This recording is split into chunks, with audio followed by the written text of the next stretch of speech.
Hello students, मैं doctor Shivshankar व्यास, सहायक आचार्य, राजकीय विधि महाविद्यालय बीकानेर और एलएलबी फर्स्ट ईयर में हमारे पीएल के सब्जेक्ट में कल की हमने अपनी क्लास में सीआरपीसी के तहत निःशुल्क विधिक सहायता संबंधी प्रावधानों पर अपनी चर्चा शुरू की थी। और हमने बात की थी कि भाई कुल मिला के इसमें दो सेक्शन महत्वपूर्ण हैं, धारा 303 और 304 सीआरपीसी की। 303 के प्रोविज़न की हमने कल अपनी क्लास में बात की थी, जो ये कहती थी कि जो व्यक्ति दंड न्यायालय के समक्ष अपराध के लिए अभियुक्त है या जिसके विरुद्ध इस संहिता के अधीन कार्रवाई संस्थित की गई है, उसका ये अधिकार होगा कि वो अपने पसंद के अधिवक्ता के जरिए अपनी प्रतिरक्षा करे। फिर इसी क्रम में हमने ये चर्चा की थी कि ये जो धारा है ये कहीं पर भी राज्य या न्यायालय पर ये दायित्व नहीं डालती कि वह निःशुल्क विधिक सहायता अभियुक्त को उपलब्ध कराए, या यूँ कहें कि अभियुक्त यहाँ पर अगर साधनहीन हैं और उसके पर्याप्त साधन नहीं हैं तो 303 के जो प्रावधान है वो अपने आप में फलीभूत नहीं होते।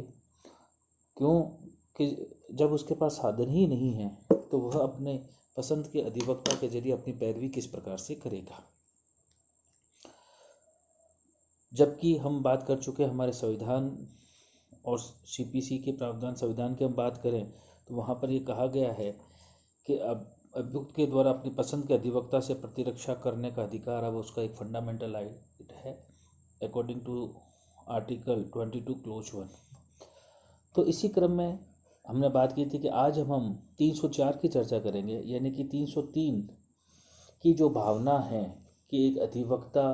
को अपने पसंद के अधिवक्ता से पैरवी करने का या अपनी प्रतिरक्षा करने का अधिकार मिले। तो 304 ये प्रावधान करता है कि जहाँ किसी अभियुक्त के पास में साधन नहीं है कि वह अपनी पैरवी अच्छी तरीके से कर सके, तो 304 में फ्री लीगल एड से संबंधित कुछ प्रावधान किए गए हैं। और 304 का टाइटल क्या कहता है कि कुछ मामलों में अभियुक्त को राज्य के व्यय पर विधिक सहायता, यानी कि कुछ मामलों में क्या होगा, एक्यूज को लीगल एड मिलेगी किसके खर्चे पे, राज्य के खर्चे पे। तो इसका क्लोज 1 304 को हम पढ़ते हैं, अब देख समझते हैं कि जहां सेशन न्यायालय के समक्ष किसी विचारण में, यानी कि जो ट्रायल हो रही है वो अंडर सेशन ट्रायल है, अभियुक्त का प्रतिनिधित्व किसी प्लीडर द्वारा नहीं किया जाता है, और जहां न्यायालय को यह प्रतीत होता है कि अभियुक्त के पास किसी प्लीडर को नियुक्त करने के लिए पर्याप्त साधन नहीं है, वहां न्यायालय उसकी प्रतिरक्षा के लिए राज्य के व्यय पर प्लीडर उपलब्ध कराएगा। सेशन न्यायालय के समक्ष ट्रायल चल रही है, अभियुक्त का प्रतिनिधित्व किसी प्लीडर के द्वारा नहीं किया जा रहा है, और न्यायालय को ये लग रहा है कि अभियुक्त के पास में प्लीडर नियुक्त करने के साधन नहीं हैं। वहाँ न्यायालय उसकी प्रतिरक्षा, उसके बचाव के लिए राज्य के व्यय पर क्या करेगा, प्लीडर को उपलब्ध कराएगा। 304 का पहला प्रोविजन। दूसरी बात कहता है कि इस संदर्भ में राज्य सरकार के पूर्व अनुमोदन से उच्च न्यायालय क्या करेगा, उपधारा 1 के अधीन प्रतिरक्षा के लिए अधिवक्ताओं के चयन के ढंग का, ऐसे प्लीडरों को न्यायालय द्वारा दी जाने वाली सुविधाओं का, और ऐसे प्लीडरों को सरकार द्वारा देय फीसों का, और साधारणतः उपधारा 1 के प्रयोजनों को क्रियान्वित करने के लिए उपबंध करने वाले नियम बना सकता है। तो पहला प्रोविजन तो क्या कह रहा है कि वह राज्य के व्यय पर प्लीडर उपलब्ध कराएगा।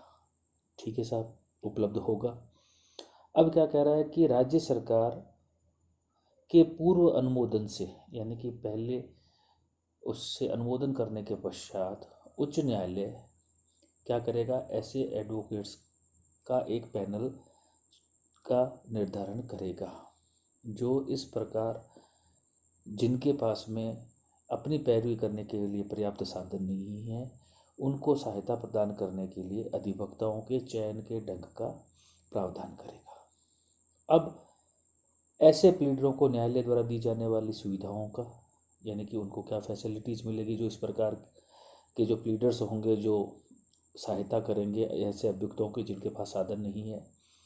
और ऐसे प्लीडरों को सरकार द्वारा दी जाने वाली फीस, इन संबंध में नियम बनाने का कार्य राज्य सरकार के पूर्व अनुमोदन से उच्च न्यायालय के द्वारा किया जाएगा। और तीसरी बात कि राज्य सरकार अधिसूचना द्वारा ये निर्देश दे सकती है कि उस तारीख से जो अधिसूचना में निर्दिष्ट की जाए, उपधारा 1 और 2 के उपबंध राज्य के अन्य न्यायालयों के समक्ष किसी वर्ग के विचारणों के संदर्भ में वैसे ही लागू होंगे जैसे सेशन न्यायालय के विचारण के संदर्भ में लागू होते हैं। यहाँ देखिए, लॉ में शब्दों की बहुत इंपॉर्टेंस है। शुरुआत में क्या कहा गया था कि जहाँ सेशन न्यायालय के समक्ष विचारण में अभियुक्त का प्रतिनिधित्व किसी प्लीडर द्वारा नहीं किया जाता है, यानी कि सिर्फ बात किसकी कही गई, सेशन कोर्ट में जब ट्रायल हो रही है और अभियुक्त के पास में अपना प्रतिनिधित्व करने का प्लीडर नहीं है। लास्ट में क्या कह दिया कि राज्य सरकार अधिसूचना द्वारा ये निर्देश देगी कि उस तारीख से जो उस अधिसूचना में तय की जाए, उपधारा 1 और 2 के प्रावधान अन्य न्यायालयों पर भी समान रूप से लागू होंगे जैसे सेशन न्यायालय के विचारण के संदर्भ में लागू होते हैं। यानी कि फ्री लीगल एड का प्रोविजन, जहां क्लोज 1 केवल किसके लिए बात कर रहा है, सेशन के लिए, वहीं लास्ट में ये कह दिया गया है कि राज्य सरकार क्या तारीख तय कर सकेगी अन्य न्यायालयों में भी जहां पर अभियुक्त के पास में अपने बचाव के लिए प्लीडर नियुक्त करने के पर्याप्त साधन नहीं है, तो वहां पर भी फ्री लीगल एड्स के प्रोविजन करा सकेगी। तो इस प्रकार हमने अपनी 2 क्लास में दंड प्रक्रिया संहिता के तहत निःशुल्क विधिक संबंधी प्रावधानों पर विस्तृत रूप से चर्चा की। धन्यवाद।